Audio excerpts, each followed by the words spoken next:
All right people, welcome back. क्या हाल चाल है। तो आप लोग सोच रहे होंगे कि मतलब सडनली नीति वैली के 2 एपिसोड्स के बाद यहाँ कैसे आ गए, क्या हुआ।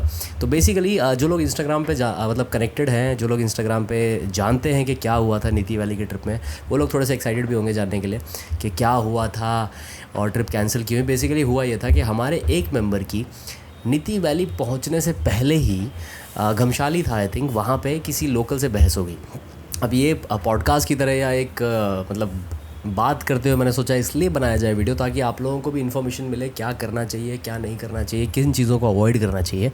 तो हाँ, हमारे एक मेंबर की वहाँ पे बहस हो गई और बहस बहुत छोटी सी बात पे थी। रात को 11 साढ़े 11 के आसपास भूख लगी होगी, तो जो हम होम स्टे में रुके हुए थे वहाँ पे मना कर दिया कि आप मतलब खाना अब इस टाइम अवेलेबल नहीं है। एक बार हम ऑलरेडी आपको दे चुके हैं, तो अब लेट भी हो गया क्योंकि रिमोट लोकेशन है, तो इस वजह से अवेलेबिलिटी बहुत कम थी। और होने की वजह से ऐसा हुआ कि वहाँ पे एक बहस हो जाती है जिसकी वजह से पूरी ट्रिप कैंसिल हो जाती है। अब बहस इतनी बढ़ी कैसे, वो एक लॉजिकल रीज़न और बहुत ही सिंपल सा रीज़न था, अल्कोहल। और अल्कोहल कंज्यूम हमारे बंदे ने नहीं किया था। उधर जो उस गांव में कोई विलेज में कोई पूजा हो रही थी, उसकी वजह से अल्कोहल भी कंज्यूम हो रहा था, ऐसा लोकल्स ने बोला है। मुझे नहीं पता कल्चर में कंज्यूम होता है कि नहीं अल्कोहल, नो आइडिया।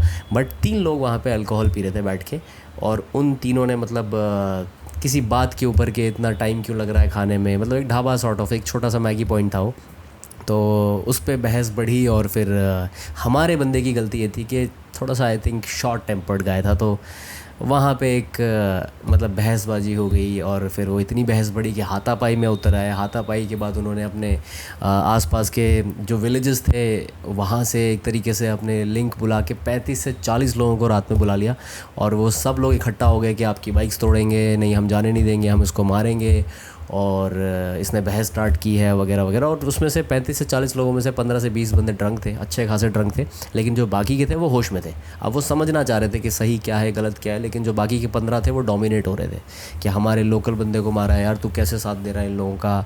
तो ये सब चला, काफ़ी देर तक चला। तो उस रात मतलब 12 से लेकर के 2 तक कुछ इस तरीके से रात कटी है कि हमें एक बार को ये भी लगा कि हम क्या करेंगे, हम फंस चुके हैं। अब जो 7-8 लोग हम लोग गए थे, हम कुछ नहीं कर सकते, वहाँ से प्रॉपर नेटवर्क नहीं है। हमने पुलिस को कॉल किया, पुलिस को एफआईआर जो लॉन्च करी ऑनलाइन, उन्होंने वो क्लोज़ कर दी कि अभी इतनी रात को हम नहीं आ सकते, जोशीमठ से पुलिस आएगी, 80 किलोमीटर है, टाइम लगेगा, सुबह आएंगे। तो उनको समझाया गया कि जो ये मैटर है बहुत सीरियस हो चुका है, और मतलब सेल्फ़ डिफेंस या फिर अपनी जान पे बन चुकी है हमारी, तो ये शायद नहीं छोड़ेंगे। क्योंकि सिर्फ एक वहाँ पे जो होम स्टे के अंकल आंटी थे वो भी ओल्ड एज थे, और उनको धक्का मार के वो सीधा हमारे ऊपर आ रहे थे अटैक करने के लिए, मोटे मोटे डंडे और पता नहीं क्या क्या लेके आए हुए थे वो।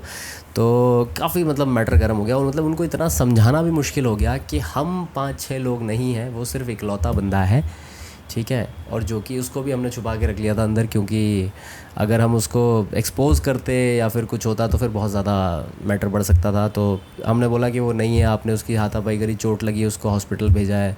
तो इस तरीके से मतलब काफ़ी गर्मा गर्मी हो गई। फिर नेक्स्ट डे दोबारा से जब हम लोग उठे तो फिर अंकल जो थे वहाँ पे लोकल, आई थिंक वो बैंक से रिटायर्ड थे, उनके कॉन्टैक्ट अच्छे थे, उन्होंने प्रॉपर अपनी पूरी टीम बुला ली, और आई थिंक पॉलिटिशियंस और बाकी लोग भी आए। फिर वो हमारे फेवर में आते हैं नेक्स्ट डे, और आने के बाद उन्होंने फिर सारा मैटर समझा। फिर उन्होंने हमसे कहा कि आपके दोस्त को चोट लगी है हाथापाई में, तो फिर आप एक केस कर दो और हम इनको देख लेंगे। तो उनको बहुत मुश्किल से हमने समझाया कि केस हमारे लिए इम्पॉर्टेंट नहीं है, फ़िलहाल अभी सेफ्टी इंपॉर्टेंट है, क्योंकि उस पर्टिकुलर मेंबर को घर तक लेके जाना, क्योंकि वो काफ़ी ज़्यादा उसको लेके ना मतलब एक सेंसिबल मैटर बन गया था कि इस बंदे को हम छोड़ेंगे नहीं, इसने हाथ कैसे उठाया, हम ये करेंगे वो करेंगे। और क्योंकि इतना रिमोट लोकेशन है कि वो सारे कहते हैं ना लोकल यूनिटी जो गांव वालों की थी, वो मिल करके पुलिस पे भी भारी हो रही थी, काफ़ी ज़्यादा भारी पड़ रही थी।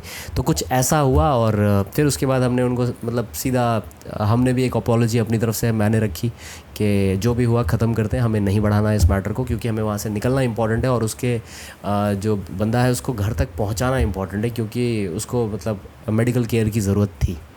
तो फिर हम वहाँ से उसको श्रीनगर लेके आए, हमने ट्रिप कैंसिल किया, और श्रीनगर लाने के बाद फिर वहाँ से हम उसको जैसे तैसे उसकी बाइक हमने लोड करवाई और आगे जो भी प्रोसीडिंग्स थी। तो बेसिकली इससे एक सीख मिलती है इस ट्रिप से। तो मैंने सोचा ये वीडियो सीख की वजह से बनाया जाए कि कभी भी, जो मैं पहले भी एक अपनी वीडियो में दे चुका हूँ सीख, कभी भी आप किसी लोकल मतलब अगर जगह पे हो, जो मतलब अपनी लोकल अपनी जगह छोड़ कर के बाहर हो, जो आपका एरिया नहीं है, तो वहाँ थोड़ा सा पेशेंस रख लो और अननेसेसरी ना किसी से बहस मत करो, किसी के मुंह मत लगो, क्योंकि यू नेवर नो, जो एक सिंपल सा दिखने वाला इंसान है ना, उसकी यूनिटी बहुत मजबूत हो सकती है क्योंकि अपने लोकल एरिया में वो खड़ा है। और जिसका नहीं भी मैटर होगा ना वहाँ पे लोकल में, वो भी आ जाएंगे कि भाई हमारे भाई को बोल कैसे दिया, हम चलते हैं। तो कभी वो मत करना, चाहे वो ड्रंक हो, चाहे गाली दे दे। आई नो गाली बहुत बुरी लगती है, अगर माँ बहन पे आती है बहुत बुरी लगती है, लेकिन थोड़ा सा ना अपने आप पेशेंस रखो, गुस्सा पी जाओ, अगर कर सकते हो पहला रिपोर्ट कर दो पुलिस को, उसके बाद भी अगर मैटर पड़ता है फिर तो मैं नहीं बोलता, किसी को पर्सनल प्रेफरेंस है कि आपको किसी को तोड़ना है, किसी को मारना है, क्या करना है वो आपके ऊपर है। बट क्योंकि हर कोई इतना पेशेंस और काम नहीं हो सकता, और सीधी सी बात है गुस्सा सबको आता है, लेकिन कभी कभी ना गुस्सा बहुत ज़्यादा डैमेजिंग हो जाता है, जो इस केस में हुआ। तो मैं आइडेंटिटी रिवील नहीं करना चाहूँगा कौन है कौन नहीं है। जो पर्सनल लोग हैं, जो लोग 101 मिल चुके हैं संडे मीटअप्स पे, उनको पता होगा मैं किसकी बात कर रहा हूँ। बट हाँ यही था, तो सोचा मैंने बता दूँ। और बस जब तक बाय द टाइम आप ये वीडियो देख रहे होगे हम ऑलरेडी ज़ांस्कार की ट्रिप पे होंगे, तो ज़ांस्कार की अपडेट्स के लिए ना इंस्टाग्राम आईडी का लिंक आ रहा है नीचे, फॉलो कर लो। और इसके बाद अगले व्लॉग्स, पहला एपिसोड जो मिलने वाला है, नेक्स्ट वीडियो जो भी आएगा वो ज़ांस्कार का ही होगा। तो फिर until we meet you next time, be happy, be safe and keep travelling. मिलते हैं ज़ांस्कार के अपडेट्स में, Zanskar 2024। Think about me one more time before you go. So